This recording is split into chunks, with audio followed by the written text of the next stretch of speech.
People keep on asking me what's a good consistency for painting, actually for paint. And then, well, it's really up to you how you think about it. It's your opinion. Because I like really thin down paint, but I also like thick paint in some occasions. For example, if I'm going to add something here, normally I would think this is great. This paint is absolutely amazing. It covers well, which I basically need most of the time.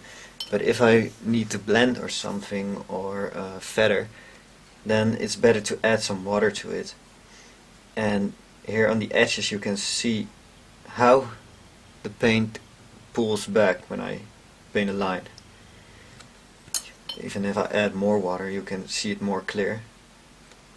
If I paint a line here, here we go, it pulls itself together. And that's the pull that you sometimes need. But sometimes you just really need a nice even layer of blood red, for example. As you can see here, you can see the paint isn't really flat. Here's a huge hump, and if I try to paint with it, you can see the brush strokes. This kind of paint is absolutely killing for your miniatures, so you have to thin such kind of paints down. But as you can see, I have already shown you a couple examples of kinds of paints depending on how you're going to use them. If I have to, let's say, do a base coat on gray, solid gray, then if I'm using a thin down coat, way too thin down, then I probably need about 8 or 9 coats, which I don't have the patience for. But if I have to paint, let's say, over black with a metallic color, it covers really well in one layer, so I don't really have to thin it down actually.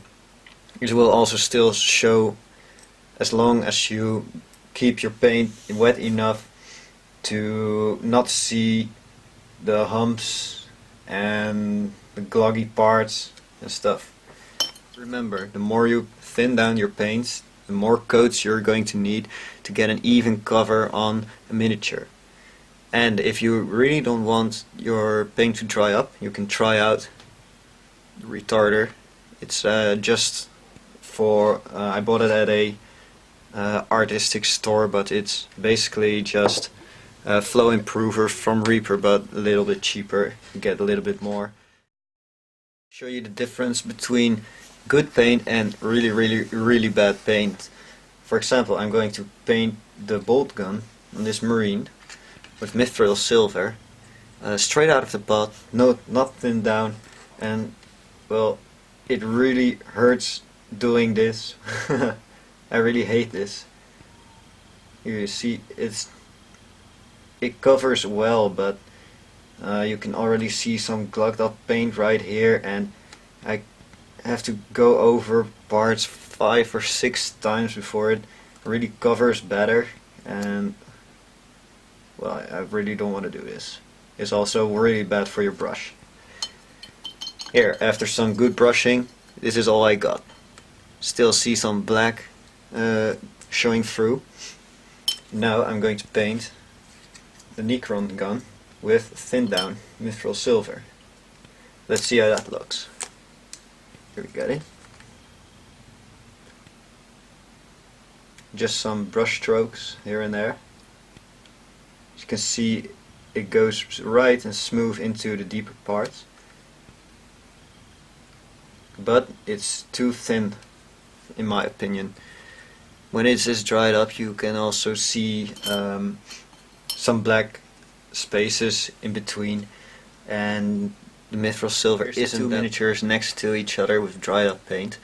As you can see here on the bolter, I've missed quite a few spots right around there and around the skull and such, and it really annoys me because my brush really gets wrecked because of the thick paint, and you have to smear it all across and get a huge lump on your brush and you'll lose details and stuff. On the other hand, you have this miniature and you can see, for example, right here and here, that the black is still showing through because the wet paint got into the deeper parts of the model, and although you get a small slight glow there from the metallic paint, it's still not really covers it well. So you will have to find a good midway for both sides. And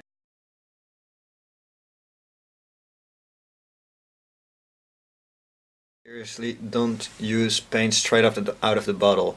Perhaps if you just bought a new paint, or the paint is in a better bottle like the Reapers or Vallejo instead of the Games Workshop ones, or even this one. It's an old Games Workshop bottle. Those paints dry up really quickly, and for the Games Workshop paints you basically need to thin them down always. And for the Vallejo and Reaper kind of paints, well, my Stormy Grey is a really wet paint. You can see here that if I put it on the palette, it spreads like crazy because it's really thin. But if I'm going to apply my other paint, which is Gory Red from Vallejo, it stays more together.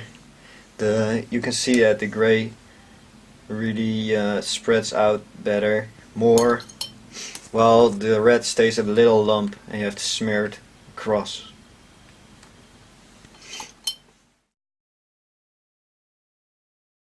In the end, it's just a matter of opinion how you like your paint. I like my paint wet sometimes. I like my paint a little more dry because I like to use dry brushing too sometimes, and I like well, I don't have patience, so I most of the time just want an even layer in one or two covers. And well, you just have to find out what suits you best. If you like dry paint, well, keep using it, and you'll probably know that if you're trying to blend, it really doesn't work. And if you like wet paints and you really need to base coat something, let's say yellow or something, yellow over black, oh, the pain. Well, you'll need at least 20 layers of yellow before you get a nice layer of yellow over the black. So, this is my favorite consistency. Covers quite well, but it's still wet, and if I apply it on a miniature, you can see how well it covers. And it's not thinned down enough to immediately flow into the deeper parts of this drone, but it's not dry enough that I have to go over every single part 5 times in a row to get a good spread. So there. Keep it up, guys. I hope you enjoy.